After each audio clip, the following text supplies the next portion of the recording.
Hello everyone, this is Defense Politics Asia. Quick, let's do a this is the summary of day 33, 28 March. So the most significant thing to me was actually that there's actually still fighters and or planes of the Ukrainian Air Force operating. They had not appeared for I think almost 2 weeks. I haven't really seen a single aircraft other than helicopters getting shot down in the reports. So this day of day 33, the Ukrainian seems to plan to do this massive offensive, this shock and awe, and many planes got shot down. So we start off with Kyiv Front.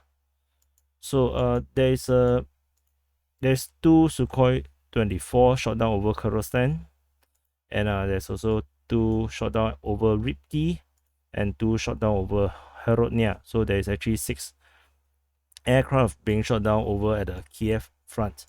The fighting for Chernihiv still continues. No news regarding the Chernihiv side. On the Kyiv side, there are still fighting reported at Irpin. No other news regarding that.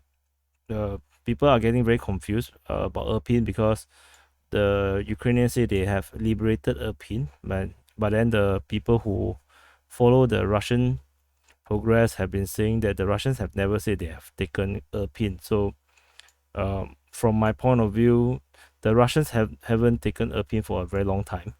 So this liberation of Irpin also does surprise me a little bit. However, on the eastern side, the Ukrainians reported that they have captured Grudnitske as well as Lukyanivka. This one is not from the official report from the Ukrainian government side. This is actually from this tweet. So I think there's some credibility to it. So I have added in. So if it's wrong, we can always correct it later.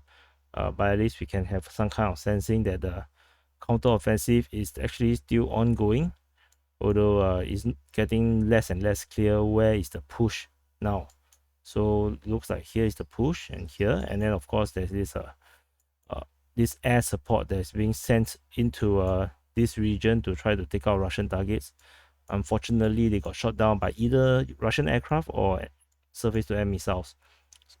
So it wasn't clear what was used. The Russian did not really give a clear indication what are they. So we move all the way to, there's nothing on the Sumy side. There's nothing in the Kharkiv side. On Izyum, fighting is reported at the 3 towns, all 3 towns south of Izyum, Tupovske, Kamyamka, and Sukhoi-Kayamka. So all 3 towns are currently fighting. So the Ukrainian reported that they are fighting defensive battles in this area. So however, I put it as a blue because the locations are currently held by the Russians. So that's why I put it in blue. But the actual situation could be that the Russians are trying to move out of the towns to push out, and then they were being blocked by Ukrainian forces. So either way, fighting is around this region here.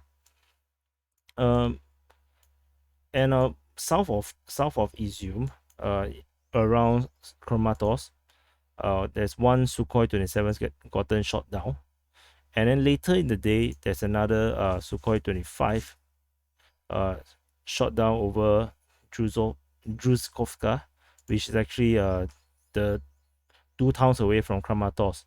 So Sukhoi 27, I cannot remember what kind of aircraft is that. Let me see. Sukhoi 27 is a air superiority fighter, I think.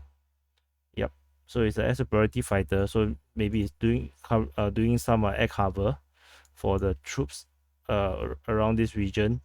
And then there's this Sukhoi 25, which is a ground attack aircraft that was probably trying to support the offense or defense around this area. However, they didn't seem to even get to the front line, or maybe they got to the front line and flew back. So no idea what happened. So otherwise, there is, according to a Russian analyst, he said that the Ukrainian trains are still working and are able to transport resupplies all the way to Kramatorsk through the railway lines. So I thought this is interesting. So I actually indicated so that at least we know that the Ukrainians are still able to use the railway for resupply. Not sure how efficient or how effective at this moment. Moving on to Luhansk. On the Luhansk front, the Russian Ministry of Defense actually reported they have captured Novosadov as well as Ivanivka.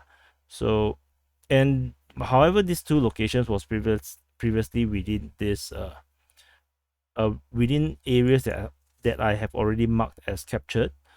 So, and then if you look at the report, they say they have reached the line of Novolyubinsk-Blino and Terny.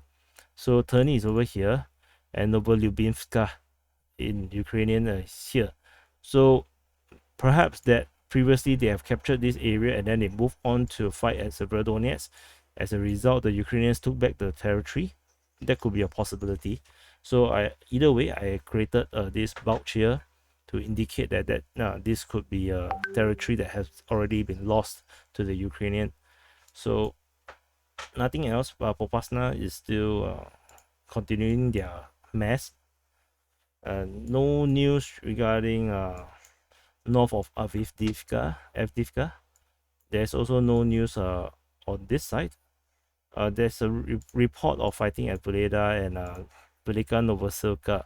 I'm not sure if I've reported this previously, so I just play safe and just report it again. There's no news. There's fighting at Huyaipo, but no news there also. Coming down to Mariupol, there is a helicopter, a Mi-8, shot down on its way to Mariupol. So this Ukrainian helicopter, reportedly by the Ministry of Defense, is trying to evacuate the leadership of the Azov battalion, and it got shot down 5 kilometers away from the shore. So previously in the quick update, I put it on land because I thought that this is nearer, but so on comments have told me that it seems to be off in the sea, so I actually changed it to in the sea, which is where they got shot down. So poor pilots, because this is basically a suicide mission, basically just like any other of the aircraft that flew. These are all suicide mission nowadays. It had been really suicidal to actually fly against the Russian forces since the second week, where the Russians established air superiority as well as having the superior surface-to-air missile systems. In terms of the update, in terms of the battle, the DPR flag was raised at this government building called Kamyuska Podakova Inspekcja. So this is actually I think it's a city council building or something. Oops, it's around here. And because of this, I actually gave it a 1 kilometer radius to indicate that this area is actually cleared of the Ukrainian forces. If you go to the quick update, you'll be able to see the video of them planting the flag or raising the flag. So you can see how casual they are standing, which means that the enemies are definitely cleared in that region. So it's rather safe for them to actually just stand around. So so if you are sensitive, you will see that this entire part has now been changed to indicate that it's captured by the Russian forces, and the blue border, the blue area, is actually getting smaller because there is this, if I believe that if you are following the Russian propaganda channels, you'll be able to see one video where one of the journalists actually discover along with the I think Russian soldiers, that they discovered a tortured woman with a burn mark of the swastika. So I was given this address by by Christopher in the YouTube comments, and I'm able to locate it in this area. And because it's a journalist, journalists are usually not allowed in the front line, so I gave it around almost a 2 kilometer radius of safety. So it goes almost around here. So I does give a bit of benefit of the doubt for the Ukrainians, so I put it a bit more nearer. But given that how 2 kilometers actually go all the way to the coast, and then almost at the end of the city, I can kind of ascertain that maybe this entire part has already been cleared. So I have reduced the entire size of the Ukrainians' presence to only until here, the central part of the city. There's this suburb around here, as well as in the industrial here, and the residential over here. Here is also industrial. So the size is getting smaller. As we get more information, more videos being geolocated, we will be able to tell the progress as it goes along. So this is the closest or the best update I can give regarding the situation in Mariupol. But having this helicopter trying to evacuate the leadership actually may indicate that the situation for the Ukrainian forces in Mariupol is getting really dire, that they have to risk a helicopter flying through enemy territory is rather amazing. So if let's say they are flying, that's already like 250 over kilometers, and then they have to fly back again. This is over 500 kilometers. I think might be pushing its range a bit, or already over its range. I'm not sure. So anyway, this is a very high risk suicidal attempt to evacuate the leadership deep within enemy territory. So it's likely to indicate the situation is really bad over in Mariupol for them now. Over at Kyiv, no changes to the situation there, no news. In the Mykolaiv front, the Russian Ministry of Defense actually provided information that the shelling of Chernobylivka that was reported yesterday was actually by a Ukrainian Smerch MLRS system. 5 missiles was reportedly shot down by the Russian side. Otherwise, there's no information regarding the changes in the strategic picture here. And over at Odessa, the Russian sources actually gave us some insight into the Navy side. So Ukrainian Coast Guard boat is actually patrolling at this harbor here. This port here is actually within here, and then they are given permission to shoot at any suspicious target.